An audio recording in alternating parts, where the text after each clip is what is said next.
What's up, YouTube world? It's your boy J Dub, the number one comment on YouTube. And I'm back with another review. Today, I will be reviewing Real Housewives of Atlanta. This is season 14, episode 3.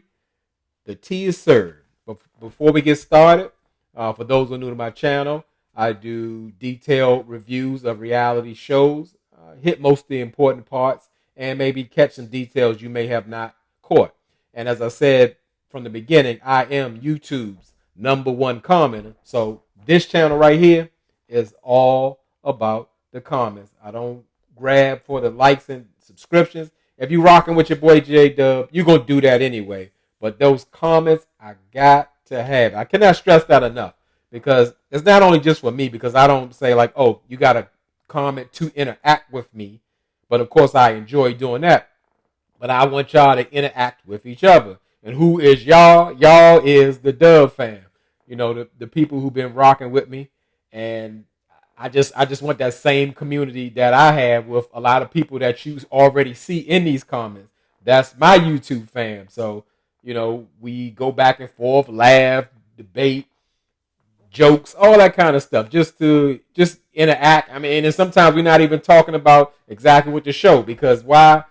The motto of this channel is say what you say. It don't matter whatever you want to talk about. Please say it. If it's a 10-page essay or it's 2 words and an emoji, put it down in the comments, because right here it's always welcome. Now that we have a platform, it's all about the comments. So it don't matter what you do. So let's go ahead and get this review, because this is one of my favorite shows. It always been. This is what got me into watching reality TV shows. So Kenya, it starts out with Kenya. She's looking for a venue for baby Brooklyn's birthday. So she's hoping to have like a tea party set up, because Kenya and Brooklyn, I guess, play tea time all the time. And I have to say, Kenya looks great. So I don't know, I can't remember which season it was. I guess it was when Kenya was going through it with Mark. Kenya looked like she gained about 60 pounds or whatever. She looked depressed. She looked sad. And not that she looked bad with the weight, but you can really see the difference. So now Kenya's got, everything snapped back. And I think it's natural. So, it's hard to say in the reality world. But shout out to Kenya for that. Because I got to say, Kenya's not one of my favorite people. I like happy-go-lucky kind of people. And sometimes Kenya to me comes off negative. Just my opinion. But Kenya's cool. She's the coolest with me when I remember her from the Martin Lawrence show when she was Mrs. Bozak. That was one of the funniest lines in Martin. He got a ton of them. But let me get back on schedule. So Kenya was trying to, I guess, price out the party and talking with the party coordinator. And she was asking about the budget. And the party coordinator was pretty much telling, well, for all that you want, we're looking at between 10 and 15K. And I'm thinking like, for a 3-year-old party, But you know what? Before I go too deep in it, you got to let rich people do their thing. So maybe somebody spent $1,500 on their 3-year-old party. Kenya's rich, so she's going to spend $15,000. But Kenya's really not trying to spend that $15,000. She's trying to get some sympathy discounts out the party planner, saying, well, my husband left me. He left us destitute, and I don't know if he's going to help with the party, so if we can get it closer to that 10K budget, whatever works, because she still got to send Brooklyn through college or whatever. Ain't nothing wrong with that. So we see Sheree. Sheree's at the gym, and, she's with a trainer. And something small that really surprised me, like Sheree been working out ever since the show came on 15 years ago or more. And I'm just thinking like Sheree should be training somebody, or Sheree should be working out in the basement at the Chateau Sheree in her personal gym. But, who knows what she wants to do. Maybe she's trying to take it to another level. Maybe she's in a bodybuilder. I don't know. But anyway, Marlo is actually meeting Sheree at the gym. And she actually knows Sheree's trainer. And he's like, yeah, I ain't seen Marlo in a minute. But, Marlo come through. She coming through how she do. She going to come in with the Yeezys and the Chanel baseball cap and all that. Marlo's not, she don't look like she want to work out, but Marlo's going to show up with the labels no matter where she go. That's just Marlo. And Marlo brought a great question up to Sheree about raising boys.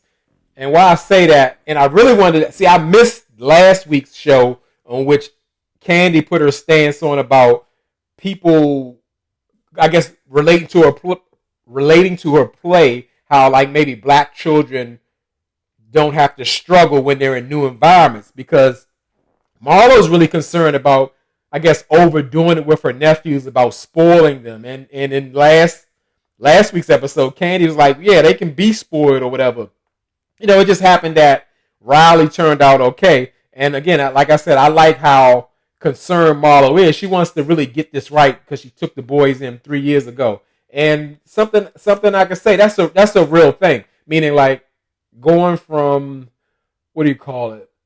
I can put myself in that situation, because in the same way how I was raised, and like my grandmother, she, actually, because I came up in the 80s, and it was a time, let me paint a picture for those who never touched ground on the 80s. In the 80s, in DC, everybody had money, like everywhere. But let me tell you where it come from. It came from the drug market. It was flooded. It was like, if you go in, it was not no exaggeration. Like, you can look at like Snowfall or something like that. It was really like that. Like people I know who wasn't old enough to drive, they had brand new cars. People had pockets full of money. Even myself, I would have 5 and 6 pair of brand new tennis shoes at a time. I mean, trying to paint a picture here. Now, there's no bragging. It's a thing. We was looking at Raggedy Ralph when he was, I don't know if it was this episode, last episode. I'm going to say last episode. He was with the guys telling his story about the thing. Ralph had a Bally sweatshirt on since 1851. That kind of show you like it's on a level like of longevity, like with Gucci and all that. I was wearing Bally tennis shoes in the 6th grade. Like it was that. But I wasn't in the underworld, if you say. My grandmother wanted me to keep me out of that. So she gave me and dressed me like so. So I was missing nothing. And I can tell you what, as a kid who got 5 and 6 pair of tennis shoes, or my shoes cost $100 a piece when the rent was $300. I had several $100 pair of tennis shoes. You do get spoiled. You do get jaded. You feel like a king on a throne. Bring all this stuff to me because I deserve it. It's for me. Everything is for me. It's like a drug. You do have to balance. I believe children and adults need to have structure and boundaries. My mother was fighting for that system to not have that happen. I didn't see it then, but I get it now. You have to have balance. It's like giving a kid some drugs. So when we go in, it's wintertime, I need polo shirts that are $150 a piece when when the rent costs $300. But I'm in the 7th, 8th grade. It gets kind of tough. I won't get into what my grandmother did. May she rest in peace. But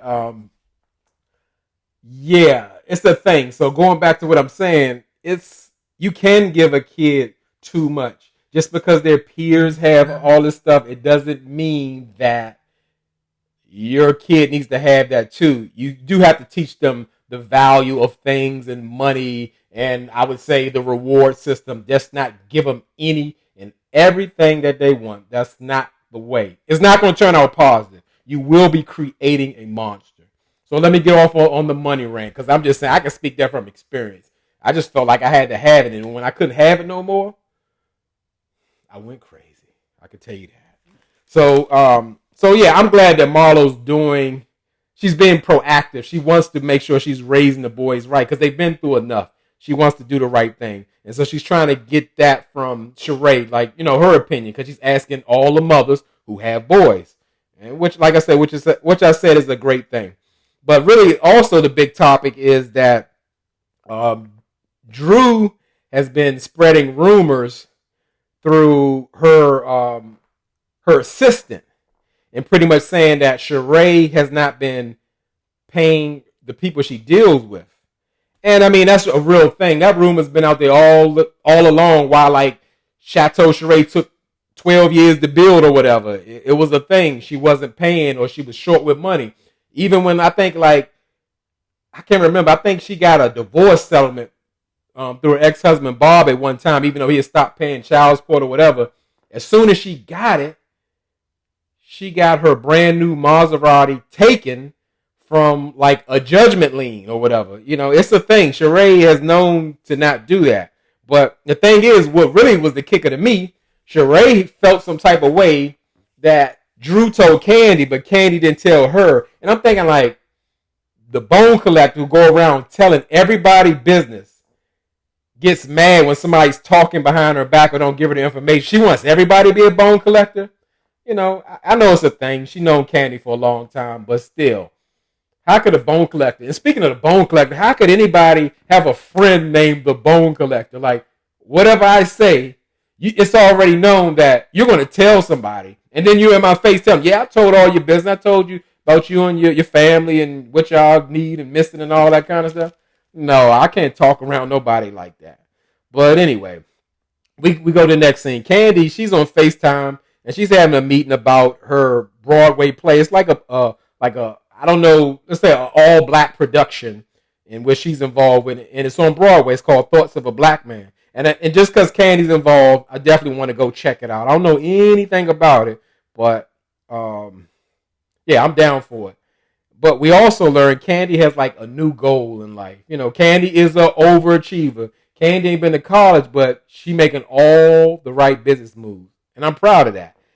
She wants to earn the EGOT award. What's an EGOT? She wants an Emmy. She wants a Grammy. She wants the Oscar. And what's the T for? Let me look. I don't even know. A Tony. Oh, because that. Oops. A Tony for acting in the theater.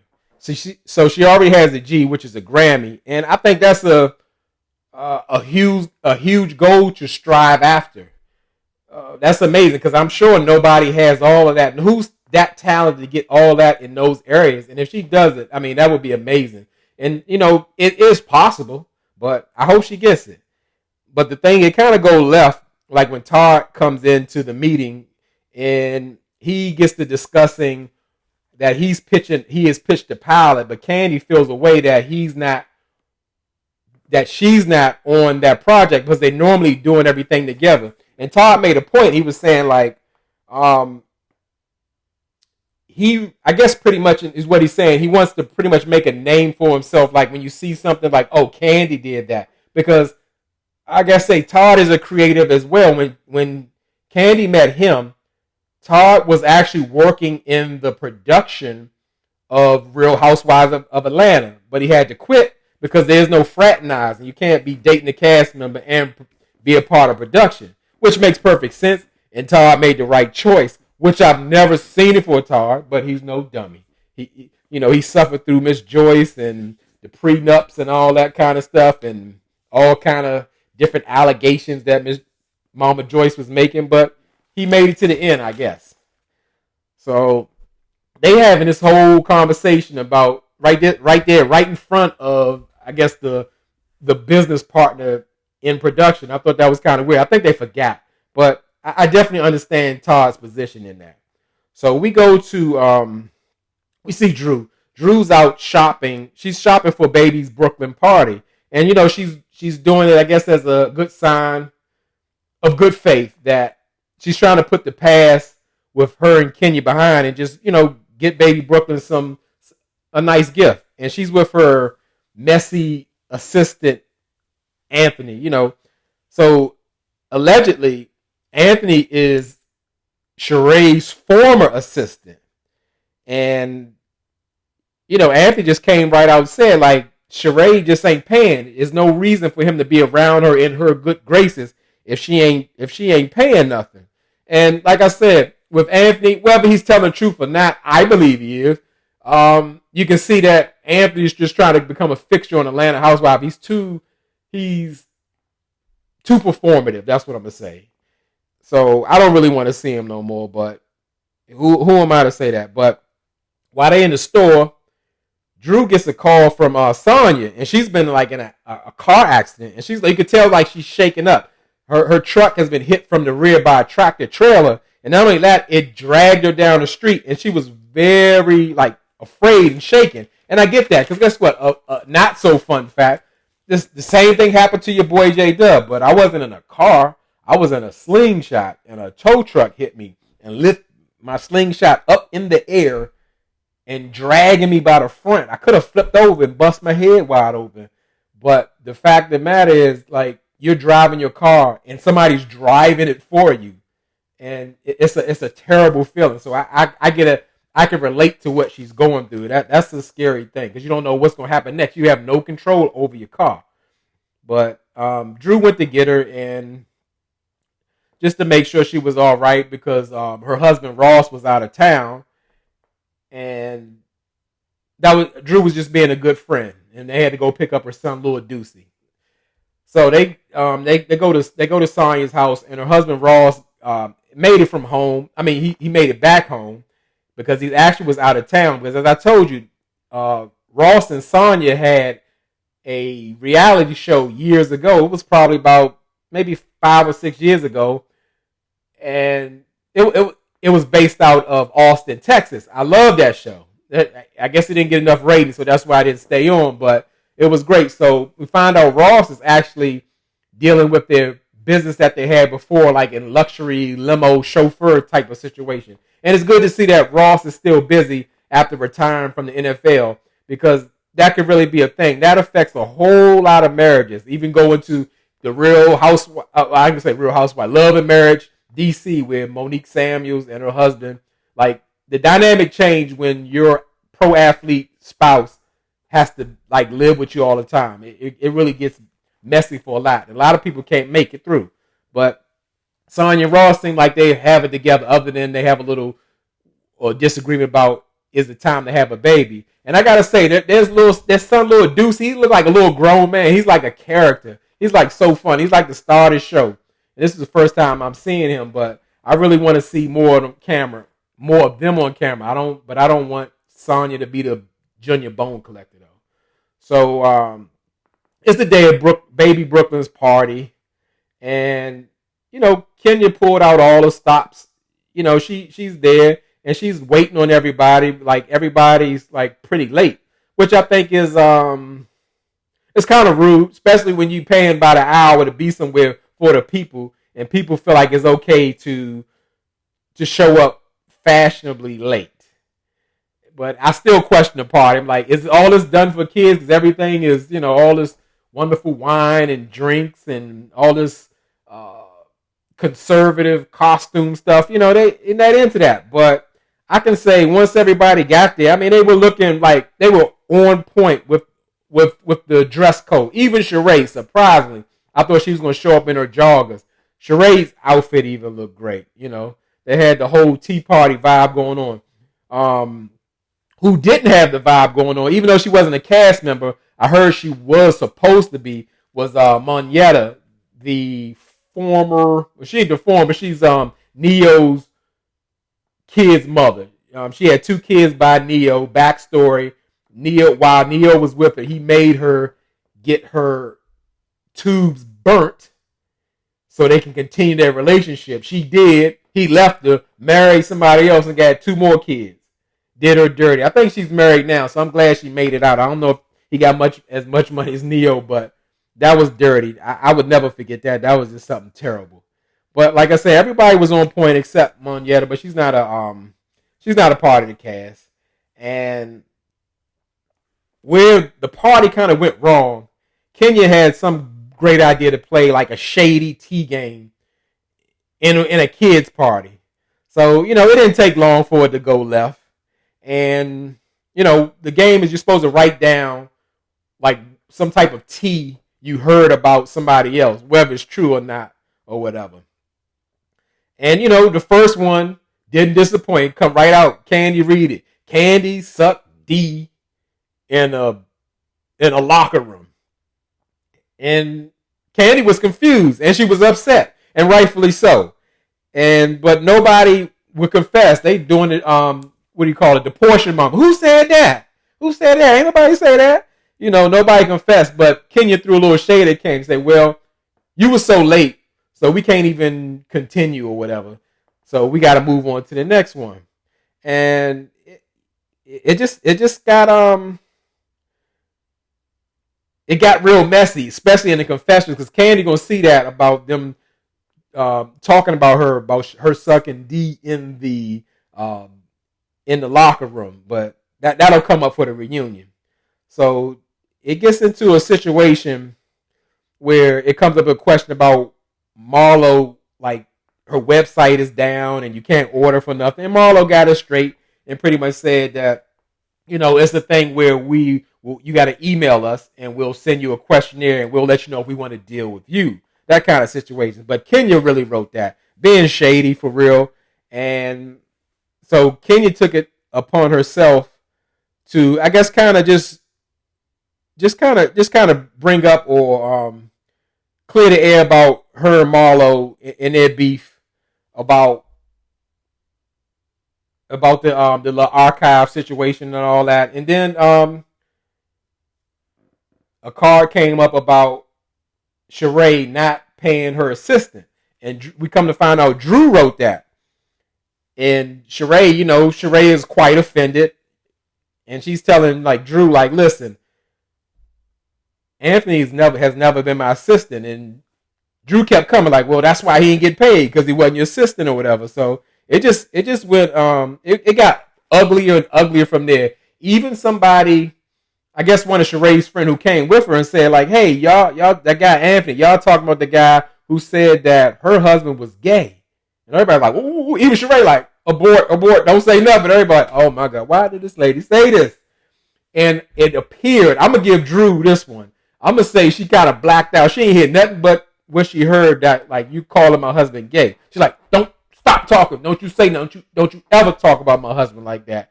And I don't think it's the first time she heard the rumor, but Drew was serious. She was definitely serious in that moment. And, and they get to cussing and going back and forth. And one of Kenya's white friends just got on him like, well, this is a kid's party. It's a kid's party. And guess what? Karen was right. It is a kid's party. Why are y'all playing grown-up games at a kid's party where y'all cussing and talking about sucking D and calling B's and all that kind of stuff in front of little children?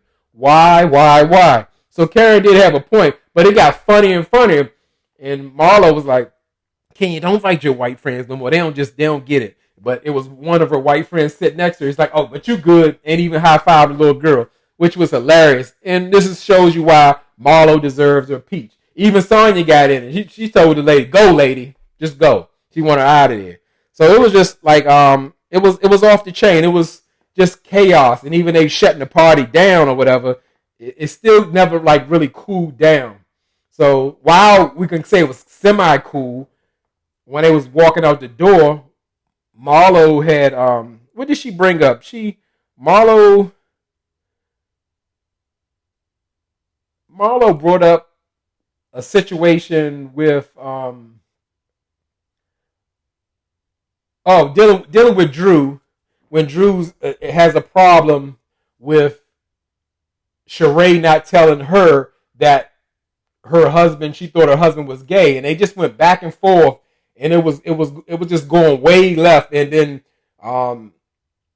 Drew got with the hands. Well, I'll tell you with them hands, those hand movement. Everybody trying to warn Drew, like, please don't do that. Please don't do that. And Candy even stepped in front of Drew and said, like, she got a strong right hook, right? Like Sheree works out with the men, so like she will hurt you. Drew like, oh, I got a strong everything. Drew ain't ready for Sheree. Even Kenya approached Drew like, what are you doing? And Drew like, oh, I'm talking with my hands. She like, talking with your hands will get you beat down. You talking to Sheree. Even Sonya, the 4-time gold Olympian, said, I wouldn't even get in the face of Sheree. Yeah, Sheree probably strong as me. I mean, for real, it was a mistake, but it was just another thing. I think the only person who could really take or be willing to take on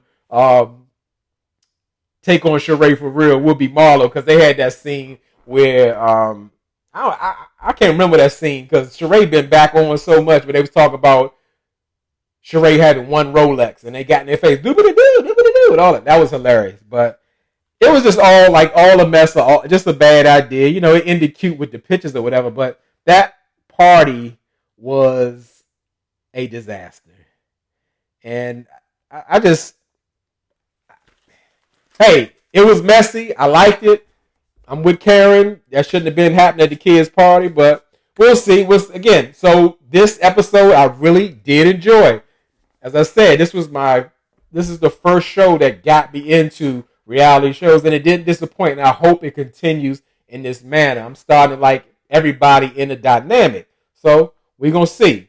Hey, drop down in the comments. Tell me what you thought of the show. Anything I missed? I felt a little foggy brain on this one, so if I missed the detail, let me know.